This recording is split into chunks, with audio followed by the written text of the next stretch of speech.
Rowan finally nodded, retreating toward the guest wing, his mind spinning with strategic concern for Alec's health. He closed the guest room door, the click of the lock feeling strangely flimsy against the mounting pressure in the penthouse. In the living room, Alec fell to his knees. He didn't have a fever.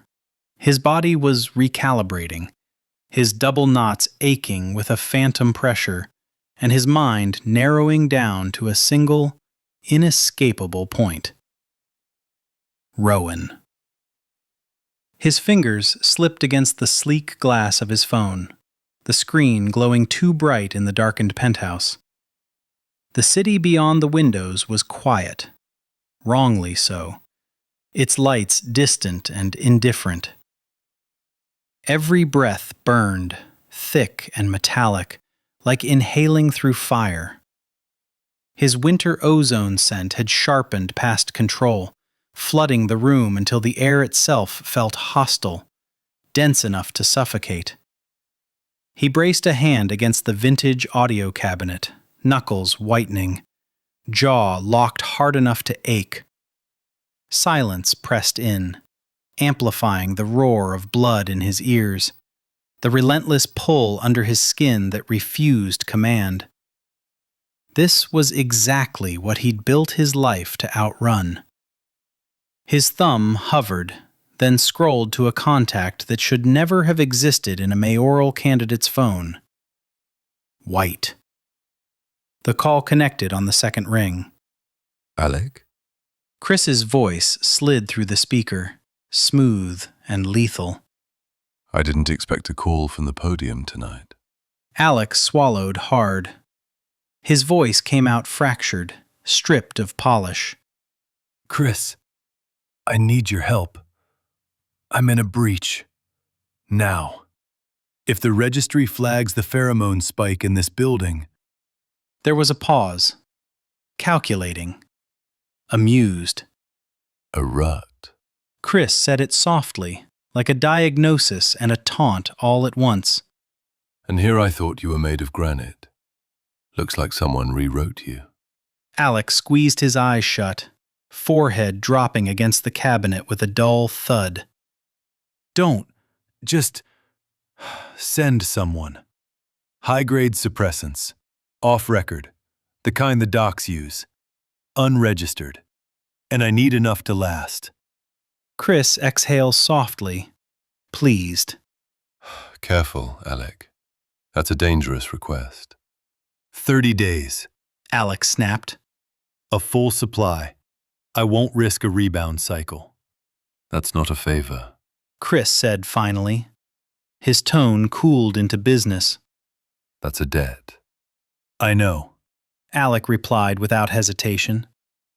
He hated that most of all. How easily the word fit. Name it later. Quiet delivery. Clean blood work. No trace. You really are in love. What type of alpha will you become now that the unclaimed alpha is gone? The word struck like a wound. And a truth. Another long pause passed where Alec didn't answer. Then, I'll send my most trusted courier. He'll bring enough for 30 days and show you how to administer without scarring your file. By dawn, you'll still be the man donors believe in. The image of perfection. Perfection, Alec mumbled. The word tasted bitter. Because perfection came with a cost, and Alec was tallying it now, one ruthless line at a time. A month of isolation he couldn't afford. A campaign balanced on momentum. Martin Sharp's faith, hard-won, fragile, watching him closely now. The legal nightmare that was about to unfold around Rowan's past. And Rowan himself. Rowan's trust, newly given, carefully offered, still breakable. Alec couldn't risk losing control around him. Couldn't risk causing harm, physical or mental, to the man who had just stepped into the light and believed, impossibly, that Alec would stand with him there. He couldn't step away for weeks. He couldn't let biology dismantle everything they'd built in a single night. Do this for me, Alec said quietly, the words scraping his throat raw. and when you call, I'll answer. Chris's smile was audible. I always knew you would. Sleep tight, Silverson. The line went dead. The phone slid from Alec's hand and hit the rug without a sound. He stayed where he was, breathing through the fire in his veins, loathing the bargain even as the relief crept in. Thin, bitter, unwanted. He hated this. Hated that power always came with chains. Hated that protecting what mattered meant bargaining with monsters. Hated that control, no matter how carefully constructed, could still fracture under the weight of wanting. But he straightened anyway, drew in a slow, painful breath, because he had too much to lose, and because Rowan had trusted him. That, above all else, was not something Alec Silverson would ever betray. He was safe, for now. Rowan would be safe. But the cost sat uneasy and tight in his conscience, ugly and unavoidable. To protect everything he loved, Alec Silverson had just tightened the underworld's grip around his throat. And he would carry that weight in silence if it meant Rowan never had to. 30 minutes later, Alec's phone vibrated. Once only. Soft. Intentional. Alec was pacing the thin strip of shadow between the windows and the bedroom door, winter ozone still sharp in his lungs. He checked the screen. Unknown number, with a text that read, "Elevators remember faces. Doors remember purpose."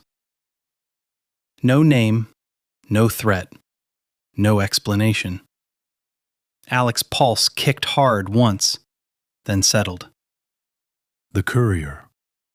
He crossed the penthouse without waking the rest of the space, bare feet silent against the relief of cool stone. Every security protocol in the building fed live to his phone. Nothing tripped. No alerts. No logs rewritten. No false pings. Which was the first problem. He reached the door and opened it without asking who stood on the other side. The man waiting there had already stepped back, as if he'd known Alec would need the room to assess him. Tall, broad-shouldered but not bulky. Strength that came from movement rather than intimidation. The kind of body trained to disappear and reappear at will. He wore dark jeans, a fitted jacket, and a plain baseball cap pulled low. His face was clearly Asian, sharp lines softened by calm, unreadable eyes. No scent pushed forward. Suppressant clean. Disciplined. His ears held black gauges, matte and unadorned. Just beneath his collar, where the jacket shifted as he breathed, ink surfaced briefly. Something precise. Intentional, not decorative. The man met Alec's gaze without flinching. You're early, Alec said quietly. The stranger's mouth twitched, almost a smile. Time is not your friend right now.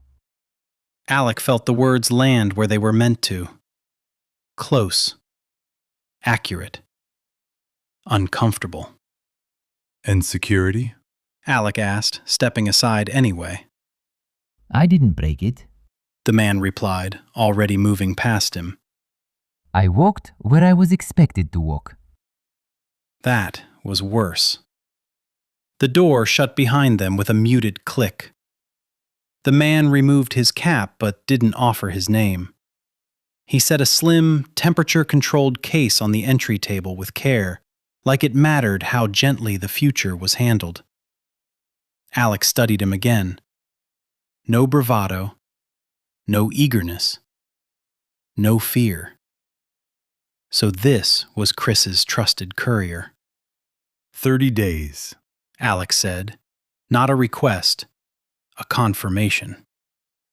The man nodded once. Dosed, buffered, calibrated to your chemistry. He finally looked directly at Alec then, eyes sharp, assessing. You're protecting someone. Alec stiffened. That's not part of the delivery. Alec said. No, The courier agreed calmly. it's part of the risk. He slid the case closer. You won't hurt your lover, not with this. But control always costs more the longer you borrow it. Alec's jaw tightened. You've delivered before. Yes, You always talk this much? The man paused, then shrugged out of his jacket. The tattoo surfaced more clearly now. Clean lines. Something old. Something earned. only when I think the alpha needs reminding that power isn't the same as permission. Silence stretched between them, taut as wire. Alec looked at the case on the table as if it held the answers to this mess he got himself into. And in that quiet, with the city life hushed far below and Rowan sleeping unaware down the hall, Alec understood something vital and deeply unsettling. Chris hadn't sent a courier.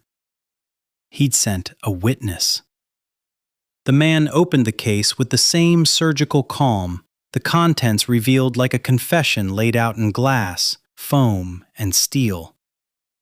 Ampules, syringes, alcohol swabs all aligned with reverence. Alec forced himself to watch, to learn, even as his blood burned beneath his skin. You administer it yourself. Control stays with you. Control. The word scraped at the edges of Alec's rut-influenced mind.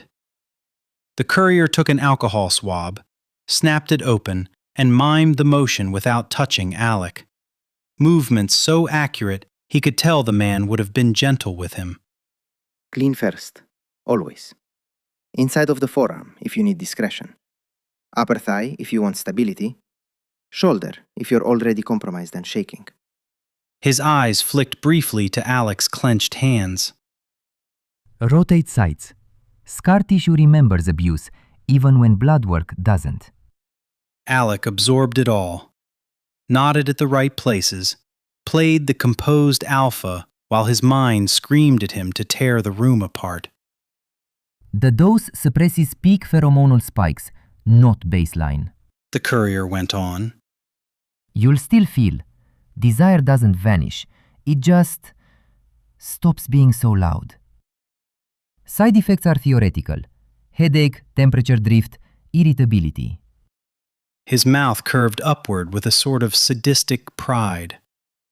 Those show up with inferior product. This won't touch you. Good. Necessary. Loathsome.